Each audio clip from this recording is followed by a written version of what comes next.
Welcome back to the deep dive. So if you're listening right now, you might be in a really, well, strange place, maybe feeling quite disoriented. I'm talking about that specific feeling, where your old desires, your willpower, it just feels gone. Vanished. Your Yeah. motivation, the stuff that drove you, ambition, getting things done, the hustle, it's like the fuel tank is just empty. Right. But here's the really crucial part, isn't it? You're not necessarily sad, not in a clinical way. No, not depressed in that sense, just Heck, empty, blank, almost. it's like an operational 0 point. You've kind of lost your psychological address after seeing through the ego's game. You succeeded, maybe too well, and now there's just this silence where the noise used to be. Exactly. The illusion popped and you're left with the space it occupied. Okay, so let's get into that silence. Our goal, our mission for this deep dive is to try and provide a kind of 360-degree map for navigating this specific void, this post-awakening emptiness. It's ambitious, but necessary. We've pulled together quite a mix. We're mapping Carl Jung's psychological ideas, about inner transformation onto J. Krishnamurti's really intense philosophical investigation. Yeah. The way he just dismantles the self. And we're not stopping there. We're bringing in insights from Zen, Sufism, Vedanta, even Stoicism to show this isn't some niche experience. It's a universal human threshold. Okay, so the core idea running through all of this, you're calling it the awakening paradox. Yeah, the awakening paradox. It's this fundamental insight. Spiritual success, really getting clarity, seeing through the illusions of status, ambition, all that, it can directly lead to this profound psychological emptiness. You basically dismantle the old operating system. But the new software, the upgrade, it hasn't fully installed yet. You're in the middle of the reboot. Yeah, that's pretty radical. Saying that winning the spiritual game can feel like losing the psychological one. Yeah. How do you explain that to someone who just feels like they failed somehow? Well, that's the key. It means you haven't failed. You've actually succeeded, maybe, like you said, too well at seeing through the illusions. The engine that ran the old you. The persona-driven self. The one built on what other people think, on fear. Exactly. That engine's been silenced. Yeah. So the challenge now, the real work, is to consciously navigate this gap, this limbo, until the soul-driven life starts to emerge. The life powered by something authentic, something internal. Okay, let's dive into that. Oh. All right, so to figure out why the fuel's gone, we need to look at the engine itself, right? Let's start with motivation, how it gets deconstructed. And Krishnamurti, he was relentless on this. Absolutely relentless. He basically argues that desire and will, they're not just unnecessary for understanding yourself, they actually get in the way. Get in the way. Okay, so how does he break down how desire even gets made? What's the process? He gives this incredibly detailed, almost forensic analysis. It starts with 3 steps, and these are totally natural, totally healthy. First, perception. You see something, an object, whatever. See it. Second, contact. You interact with it somehow, maybe touch it, maybe just focus on it. Right. Third, sensation. You experience the feeling that comes from that contact. Pleasure, discomfort, whatever. Purely physical, sensory. Pure experience. Nothing wrong there. So where does the problem start? The whole thing breaks down at step 4. He calls it the critical error. This is the moment thought jumps in. Thought immediately takes possession of that pure sensation and creates an image. An image? Okay, classic example. You see a fancy car, perception, you imagine maybe sitting in it, the feel of the leather, sensation, that's still fine. The critical error is when thought says, my life would be so much better if I owned that car. It creates the picture of me in the car, getting the status, the feeling. Exactly. It internalizes it, makes it about the me, an image of you benefiting. At that precise moment, desire is born. So desire isn't really about the car itself. It's about that projected image, that mental construct, the gap between the car just sitting there and me imagining myself owning it. Precisely. It's an imaginative layer pasted onto reality. And this is crucial. If desire is that immediate pull towards the self-image, then will. Will is? Will is the energy that gathers behind it. It's the summation, the strengthening, the urge to make that image real, to achieve the desire. So will is the force we use to bridge the gap between reality and the desired image. Yes. It's basically formalized conflict, the energy needed to overcome the contradiction between what is and what I imagine should be. But hang on, Krishnamurti would say trying to use will to stop desiring? That's just more conflict, isn't it? Like using will to fight desire just gives the will a new target. The desire not to desire. That's exactly his point. You've nailed it. It's like fighting fire with gasoline. Using will to control desire just reinforces the whole mechanism of conflict. So what's the alternative then? Pure observation, non-reactive awareness. The goal of self-inquiry for him isn't control. It's just to see this whole manufacturing process clearly. See how the image gets made from sensation plus thought? Yes. And when you see it, really see it, without judging or reacting, the process just collapses, naturally. The will and desire stop running, because the conflict fueling them, that gap between what is and what should be, it dissolves. Okay, so that explains the state our listener might be in. If will and desire have stopped, it means they've stopped approaching themselves through the past, through conflict, through trying to become something. They've reached that pure observation. That's the philosophical win, you could say. And Krishnamurti's next instruction flows directly from that. Observe yourself afresh, anew. No motive, no direction, no relying on memory or recognition that just strengthens the old reactions. Okay, that's the insight part.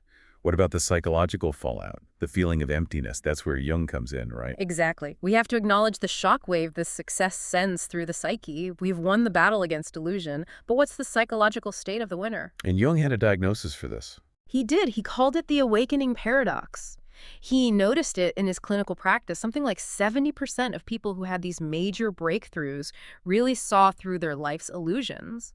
They then lost all their drive. 70%. Yeah, became profoundly indifferent to the things that used to fire them up, career, status, money, achievements, just flat. And that profound indifference. Yeah.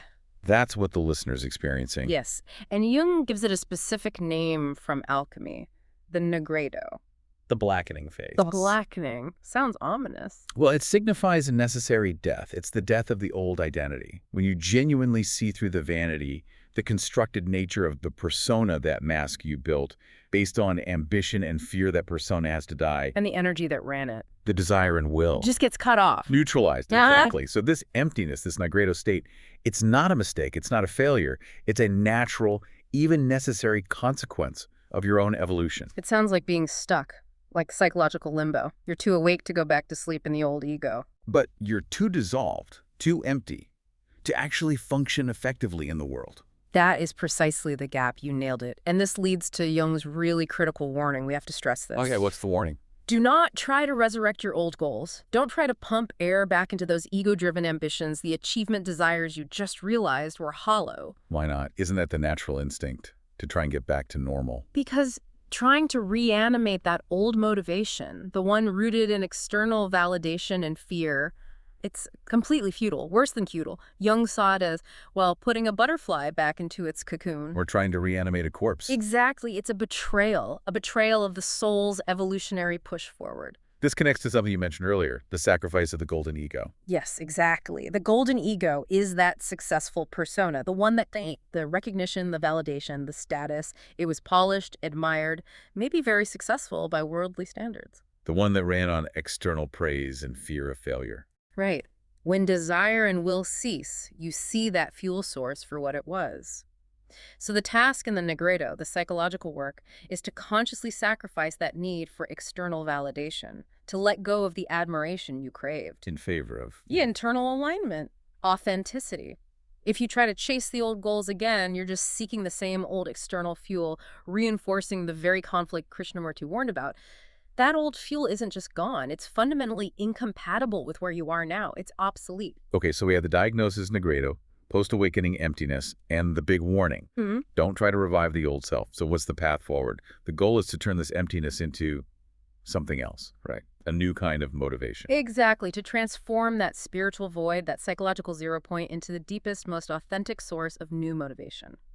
And the key, according to Jung, isn't forcing it, it's conscious waiting. Conscious waiting. That sounds passive. Not passive resignation, no. It's an active, receptive state. See, the new authentic self, the soul's purpose. It can't be summoned by the old will. You can't strategize your way there. Because that's the old system trying to control the new one. Precisely. So instead, we have to create the conditions for it to emerge naturally. Jung gives us a framework for this, a kind of three-stage psychological resurrection process. Okay, 3 stages. Let's start with stage 1. If the old self is dead, we need to deal with that first. Stage 1. Conscious dissolution and sacred grieving. Absolutely. The first instinct when you hit that void is usually panic, right? Resist the emptiness. You feel bored, useless, aimless. Yeah, you want to fill it up immediately. Distraction, new projects, anything. We have to do the opposite. We have to consciously cooperate with the dissolution Cooperate with feeling aimless. How does that even work? by actively mourning the death of the old motivations. This is what we mean by sacred grieving. You don't just brush off your old ambitions like they were nothing. You acknowledge what they did for you. Okay, like how? Give me an example. Let's say your drive to become a CEO is rooted deep down in a childhood fear of instability or poverty. You don't just say, that was stupid. You sort of write a eulogy for it. A eulogy for ambition. Yeah, something like, thank you, ambition. You kept me focused. You kept me safe, perhaps. You served a purpose then. But that fear-based drive, it's not needed anymore in the same way. You consciously acknowledge its role, and then you consciously release the need for that external status it brought. It's like a psychological ritual. Yeah. You're separating yourself cleanly from the old persona. This sounds a bit like Krishnamurti's point about rejecting outside authority, including the authority of your own past achievements. It's very parallel. The Negredo demands that sacrifice of the golden ego, and grieving is the ritual act of that sacrifice. It clears the psychological space. If you skip this, that old energy just hangs around like a ghost, ready to jump in and contaminate any attempt at finding a new purpose. Okay, so grieving clears the space. But then, you said we can't think our way to the new purpose. The rational mind can't solve this. Exactly right. Which brings us to stage 2. Active imagination. This isn't just daydreaming. It's a specific discipline Jungian technique. It's about inviting and communicating with the unconscious parts of your psyche, the parts not run by the logical ego. How do you do that? What's the technique? The core of it is an inquiry. You sit quietly, maybe a meditation, maybe just contemplative silence, and you ask inwardly, not demanding, but inviting, what wants to be born through me? That phrasing is different. Not what do I want, but what wants to be born through me. That shifts the ownership, doesn't it? Completely. It shifts from ego-driven acquisition, what can I grab, to deep receptivity. What is the universe or my deepest self asking me to manifest? Okay, so you ask the question. Then what? Then you wait. You wait for spontaneous images, words, maybe just feelings, or even little narrative fragments to arise from within. And crucially, you don't edit them, you don't judge them, you don't try to make them logical right away. So if someone gets an image of like a rusty key or bird flying south, Yeah. they just note it down. Exactly. A clay bowl, a forest path, a line from a song you haven't heard in years. These are symbolic clues from the psyche pointing towards its authentic direction. Their message is in a different language. Okay, but how do we make that practical? How do we work with these images? You mentioned 4 stages from Jungian practice. Yes, Robert A. Johnson and others operationalized it into 4 steps to make it more concrete, to bring the unconscious into dialogue with the conscious mind. First, invitation. That's the quiet sitting, asking the question, inviting the material. Okay. Second, dialogue. Now you engage with what came up. You don't just passively receive it, you interact. Maybe you draw the image, maybe you write about it, letting it develop into a story, or you literally write a dialogue with it on paper. If you got the clay bowl, you might write, clay bowl, why are you here? What are you meant to hold? Okay, so you give it voice, interact with it. Then the next 2 steps, they bring in ethics and action. Right. Third is ethical evaluation. This is vital. You check the impulse that came through against your core values. Does this message, this image, lead towards wholeness, towards service, towards connection, towards ethical action, or does it feel off? What if it feels destructive or just about ego again? Then it's likely not the authentic self emerging. It might be an old shadow pattern or the ego trying to sneak back in wearing a disguise. The authentic impulse usually feels, well, integrating, not fragmenting. Fourth, and maybe the most critical step, ritual or embodiment. Making it real. In a small way. You convert the symbolic message into a small, concrete, real-world action. If you saw the clay bowl, maybe you spend 15 minutes looking up local pottery classes online, or you just go buy a small piece of air-dry clay and feel it in your hands. Just a tiny step. Tiny. This symbolic enactment is crucial because it bridges the inner symbolic language of the psyche with outer reality. It tells the unconscious, I heard you and I'm taking a step. And that small step, that embodiment, Yeah. that leads into the 3rd stage, where the new motivation starts to actually take root. Exactly. Stage 3. Symbolic living. This isn't a short phase. It's more like the new way of operating long term. You start to align your life around these subtle, emerging impulses from active imagination, even if they don't make immediate rational sense. Even if there's no obvious payoff or career logic. Especially then. You gradually shift from following strategic obligation, I have to do this report to impress my boss, and you start following fascination and curiosity, what genuinely pulls you, even in a small way. Okay, that's the new fuel source. Yeah. But how does this motivation actually feel? How's it different from that old, driven, maybe anxious ego energy? Oh, it's qualitatively completely different. Night and day, the old drive felt like pressure, right? Yeah. Urgency, anxiety, maybe a constant need for external validation, for The proof. feeling of have to. Exactly. This new motivation, the soul calling, it feels calm. It feels magnetic, like a gentle pull, not a frantic push. It often feels quietly inevitable. Less, I have to force this. And much more, I get to respond to this. Or even, this wants to happen through me. It arises from a place of internal alignment, maybe even abundance, not lack. That's why it's sustainable. It doesn't burn you out. So we're shifting from motivation based on getting rewards or avoiding punishment, extrinsic stuff, to what you called ontological motivation. Yes. Motivation that arises from your very being, not from wanting something you lack. The emptiness you are feeling, therefore, isn't a dead end. It's not a vacuum. Many traditions see it as, well, pregnant with possibility. Your work, your action, it stops being a struggle for status or survival, and it becomes more like an outflowing, something that energizes you because it aligns with who you truly authentically are at your core. Okay, what I find really, well, empowering about this whole map is that it's not just Jung or Krishnamurti saying this stuff in isolation. When you zoom out, you see these patterns echoed everywhere, right? In global wisdom traditions that have been charting this exact territory for centuries. Absolutely, and that's crucial. It confirms for the listener that they're not lost in some weird personal anomaly. They're on a known path, albeit a challenging one. It creates this incredibly robust convergence map. A consensus across cultures and time. Exactly. A consensus on the essential guardrails for navigating this void state.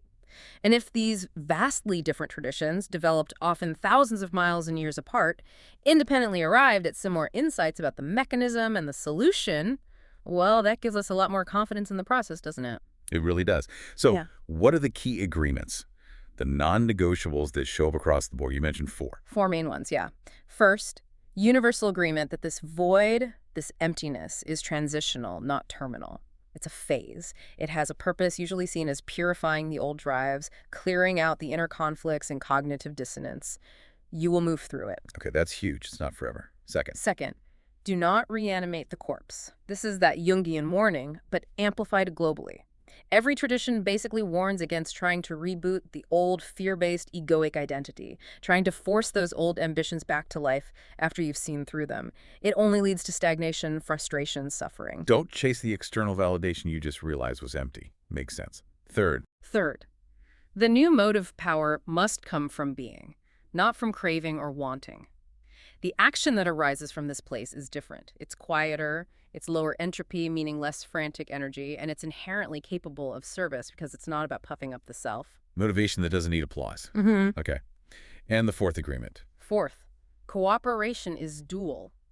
This is interesting. The path forward requires both modes, that receptive, non-doing state, the conscious waiting, the active imagination, receiving the impulses, and active small-scale doing, the symbolic micro-enactments, acting on the impulses without attachment. It's not just sitting around, and it's not just frantic doing, it's a blend. Okay, let's make that convergence really concrete. Can we look at how different traditions describe this next step mechanism? We've got Jung. Negredo leads to active imagination, which leads to symbolic living. Right, a path towards quiet inevitability. And Krishnamurti. Emptiness after insight leads to choiceless awareness, which leads to action without inner motive or conflict. Leading to non-reactive clarity. Now look at, say, Buddhism, the experience of emptiness, shunyata. When the ego first encounters it, it often misinterprets it as nihilism, meaninglessness. Nothing matters. That sounds like a trap. It is if you stop there. But the true next step in many Mahayana paths is the spontaneous arising of compassion, bodhicitta.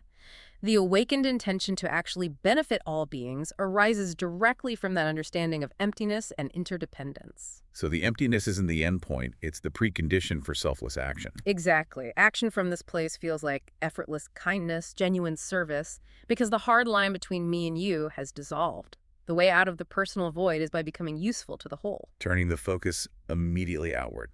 Powerful. What about the Indian traditions, like Vedanta?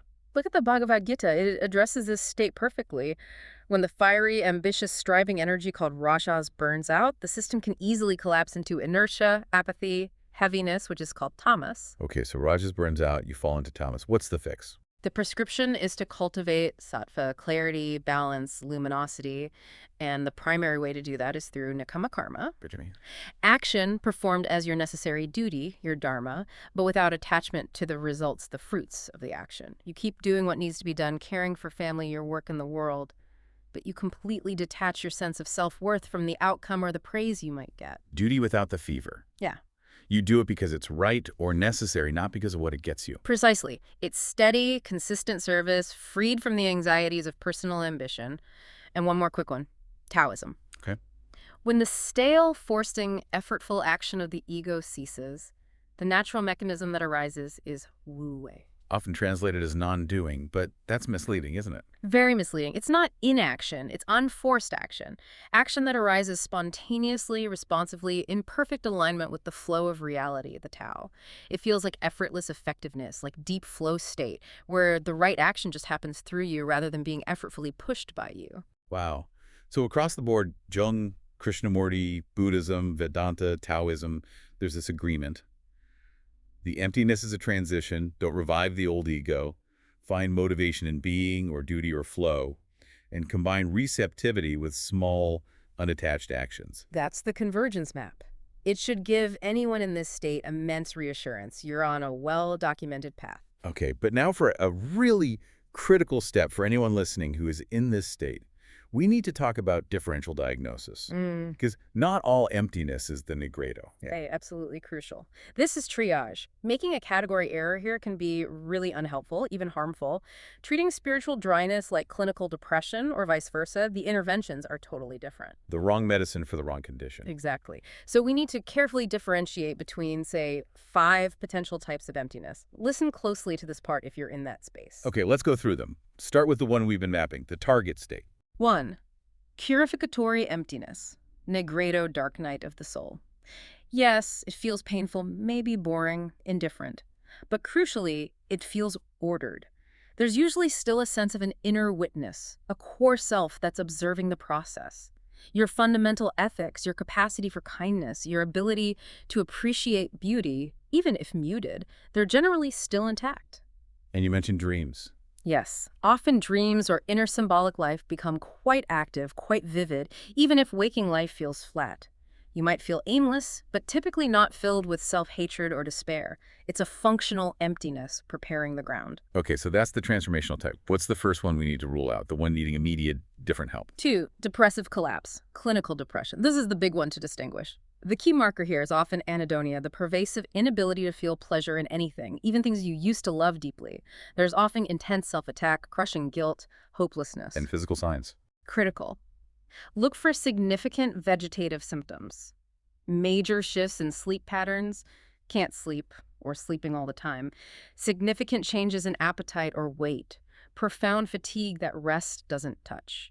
If you're experiencing intense self-loathing, feel utterly hopeless, or have any thoughts of self-harm, this is not the Negredo. This requires immediate medical or psychological evaluation. Full stop. We really have to emphasize that. Spiritual tools don't replace clinical care when these flags are present. Okay, what's next? 3. Existential vacuum, Viktor Frankl's concept. This feels like a collapse of meaning. Life seems pointless. You feel apathy, boredom. But it typically lacks the severe vegetative symptoms and intense self-attack of clinical depression. And Frankl's remedy was? Finding meaning not just through introspection, but through taking responsibility, discovering or choosing a task, work, or cause, deepening love, connection with others, or adopting a courageous stance towards unavoidable suffering. It's about engagement with life, creating meaning. Okay, 2 more types that can mimic the Negredo. 4. Dissociative detachment. This feels different again. More numb, floaty, disconnected. Maybe derealization, the world feels unreal, like you're watching a movie, or depersonalization, feeling detached from your own body or thoughts. This often points towards unresolved trauma. And the approach there is different. Yes, it usually requires trauma-informed care. Often somatic approaches things that help you safely reconnect with your body and the present moment, like grounding techniques, orienting to your surroundings using your senses. Right. And the last one. 5. Peak afterglow depletion. This can happen after very intense spiritual experiences, long retreats, powerful psychedelic journeys, sudden kundalini-type events. Your nervous system is basically just depleted, overtaxed. It feels like emptiness, but it's actually just burnout. Physiological burnout, essentially. The solution here isn't deep psychological work. It's primarily physical and nervous system regulation. Deep rest, good nutrition, especially protein, electrolytes, maybe gentle movement, and co-regulation, spending time with safe, calming people. That's an incredibly useful breakdown. So, quick heuristic. If I still feel kindness, can see beauty in a sunset, even if I don't feel happy, and my dreams are weird but active, probably Negredo. Good chance, yeah. But if I feel intense self-loathing, can't sleep or eat, and find zero pleasure in anything, that's a different pathway, likely clinical. That's the crucial distinction. Some other positive heuristic flags for transformational emptiness might include moments of unexpected clarity or peace mixed in with the indifference, spontaneous feelings of compassion, even if brief, a responsiveness to nature or art that still touches you, and maybe most importantly, tolerable boredom. Tolerable boredom. Yeah. You can actually sit with the feeling of doing nothing, being aimless, without immediately needing to flee into frantic activity or panic. That's often a sign that your psyche is doing necessary restorative work. It's resting, integrating, preparing for what's next. Panic flight from emptiness is different. Okay, this is incredibly helpful. We've mapped the state, warned against wrong turns, shown the cross-cultural consensus, and differentiated it from other conditions. Now let's get really practical. For the listener who resonates, who thinks, yes, this is me, I'm in the Negredo, what are the actual steps, the operational protocols to navigate this phase? You mentioned clear, minimal, potent actions. Exactly. We need a simple, manageable framework. 6 core protocols seem to cover the essentials, guiding you from that receptive emptiness toward gentle, symbolic action. Okay, protocol 1. P1, sacred pause in grief. First, consciously commit to a season of not forcing. Maybe 4 weeks, maybe 12. This isn't about being lazy. It's an active commitment to receptivity. Stop trying to push the river. You still need structure, right? You can't just collapse. Yeah. No, absolutely maintain humane routines. Basic hygiene, simple meals, a regular sleep schedule. These are anchors. But within that container, you do the P1 grief work we talked about. Actively eulogize and release those former motives. Write them down. Acknowledge their function, their cost, what you learned. This consciously deepens the Negredo transformation, making space. Okay, so embrace the pause. Do the grief work. What replaces the old push? P2, receptive inquiry. This is the act of waiting. Dedicate time each day, maybe 20 minutes to start, working up to 40 for that quiet sitting. Ask the gentle question, what wants to be born through me? And then you listen internally. And log what comes up. Yes. Keep a simple log notebook, phone memo of any spontaneous images, words, feelings, snippets that arise during that time, or even in dreams. Crucially, treat them as incoming data, communications from the psyche, not things you are thinking up. Just capture them without immediate analysis. Okay, P1 is pause and grieve. P2 is receive. P3 must be about action. Yes, but tiny action. P3. Symbolic micro-enactments. A few times a week, maybe 3 to 5 times, pick one thing from your P2 log, one intuition or image. Then convert it into a small, tangible, real-world act that takes maybe 10 to 30 minutes max. Give me examples again. If you got an image of tangled threads, spend 15 minutes untangling some old yarn or cables. If a phrase about clear water came up, spend 20 minutes cleaning just one window or organizing one shelf near the sink. If you saw a musical note, listen intently to one piece of music for 10 minutes. And the key rule here was? Treat these as offerings, not projects. This is vital. You do the small act as a symbolic gesture, an offering back to the psyche, acknowledging the message. You stop before you get tired or goal-oriented. Why is stopping before exhaustion so important? Because that's how you prevent the old achievement-driven ego from hijacking the process. If you spend 4 hours intensely gardening until you're exhausted because you got an image of a plant, the ego immediately grabs it. Look what I achieved, a perfect garden. I need to do more, get praise. Stopping, while it still feels light and symbolic, keeps the action low risk. prevents ego inflation, and reinforces that you're following subtle guidance, not chasing results. Got it. Okay, P4 must address basic responsibilities. P4, duty without fever. Yes. Life continues. Identify just 1 to 3 absolutely non-negotiable responsibilities, usually. Basic care of your body, keeping your immediate living space functional and humane, and maintaining connection with maybe one key relationship, partner, child, close friend. Do these necessary things gently, consistently, but stripped of the old striving or need for recognition. Just quiet, steady care. These anchor you in reality while the inner shifts happen. My friend's drifting off completely. And P5 counters the potential self-absorption of this inner work. Exactly. P5. Service as igniter. Once a week, commit to one small, embodied act of help for someone else. Cook a simple meal for a neighbor, run an errand for a family member, volunteer for just 1 hour doing something concrete. And the measure of success isn't getting thanked. No. You measure the outcome by the internal feeling of felt relatedness. Did the act create even a small sense of connection, of usefulness? This gently pulls your energy outward, away from the inner void, echoing that Buddhist principle we discussed. It's a powerful antidote to existential isolation. Okay, and the final protocol underpins all of this. P6. Embodiment and ecology. The physical body is the vessel for this transformation. You must resource it. This means prioritizing the basics. Get some sunlight on your skin daily if possible. Practice simple breath awareness. Walk for 30-45 minutes, ideally in nature. And crucially, fiercely protect 79 hours of consistent sleep. Also, maybe reduce stimulants like caffeine that can mimic anxiety. Neglecting the physical grounding will absolutely stall the integration process and can make the Negredo feel much worse, potentially tipping into actual fatigue or illness. 6 protocols. Pause and grieve, receptive inquiry, micro-enactments, duty without fever, service, embodiment. It feels gentle. Almost too simple for people used to massive effort. Let's bridge this to neuroscience for a moment. Why do these small, gentle acts work when you're in this state? How does P3, the micro-enactments, actually help the brain rewire? Okay, we can look at 3 key neural systems. First, think about predictive processing. The brain constantly makes predictions about the world based on its internal models, its priors, about what's important, what leads to reward. For many people, those priors were heavily weighted towards status, achievement, external validation. Right. Post-awakening, after seeing through those illusions, the brain downweights those priors. It learns, oh, chasing that doesn't actually lead to well-being. This causes a kind of prediction failure, leading to behavioral pauses, the feeling of emptiness, not knowing what to do because the old value map is offline. The brain is basically confused about what matters now, so it hesitates. Exactly. So the micro-enactments, P3, are vital because they provide the brain with tiny, low-risk prediction error updates. When you take that small, aligned action, like tending one plant for 15 minutes based on an inner image and it feels quietly right or resonant, the brain registers a small, successful prediction. This low-stakes, internally guided action is valuable, meaningful. So it starts building a new value map based on these small, authentic actions. Precisely. It retrains the brain's value hierarchy gently, without the overwhelming stress and potential for failure associated with the old, huge, ego-driven goals. It's like recalibrating the internal GPS one tiny, successful step at a time. Okay, what about that inner narrator, the voice that's always constructing our sense of self, worrying about who we are? That's largely the default mode network, DMN. It's crucial for self-reflection, planning, narrative identity. Spiritual insights often significantly quiet down the DMN, which is part of why the old ego structure feels like it's collapsing. That quietness is the emptiness, subjectively. But if it stays too quiet, you feel lost. Right.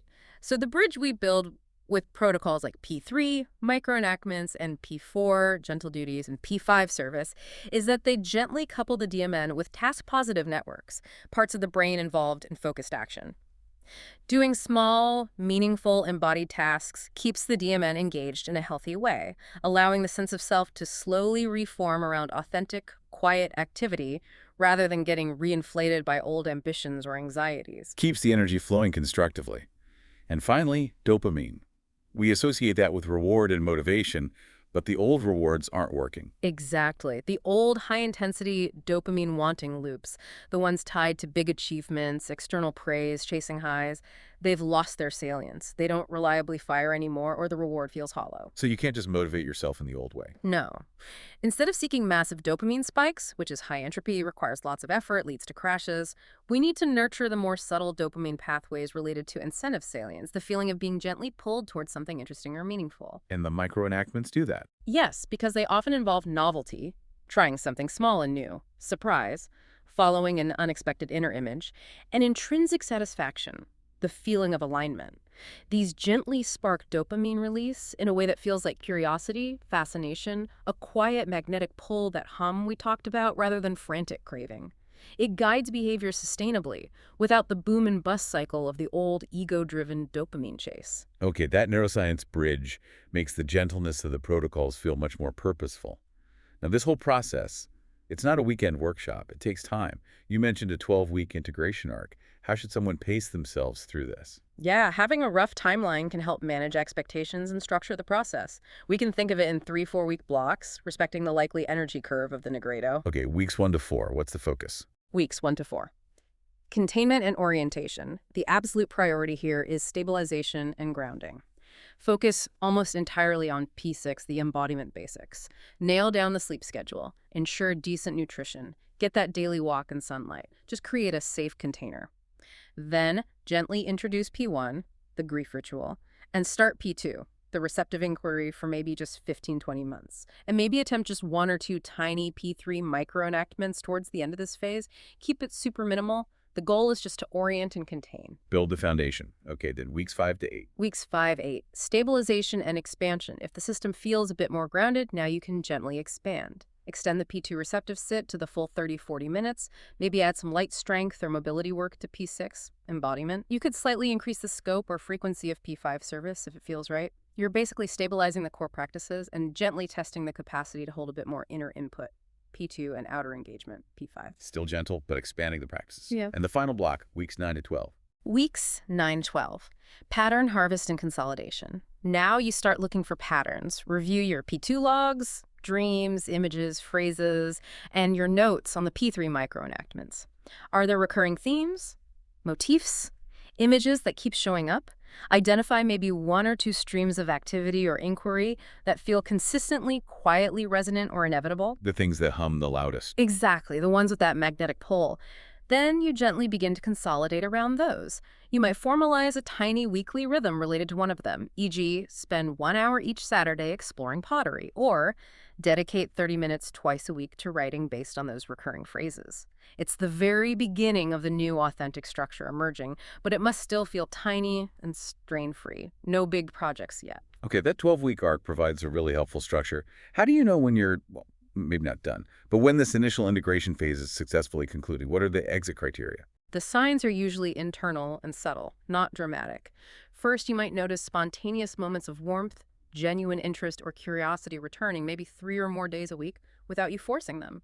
Second, the P4 duties start to feel noticeably lighter, less like a burden, done more gently and automatically without that old feverish drive. Third, and maybe most key, you find you have at least 1 stream of authentic activity from P3, P9, 12 that you can sustain weekly without undue strain or resistance. It feels natural. The engine is humming quietly.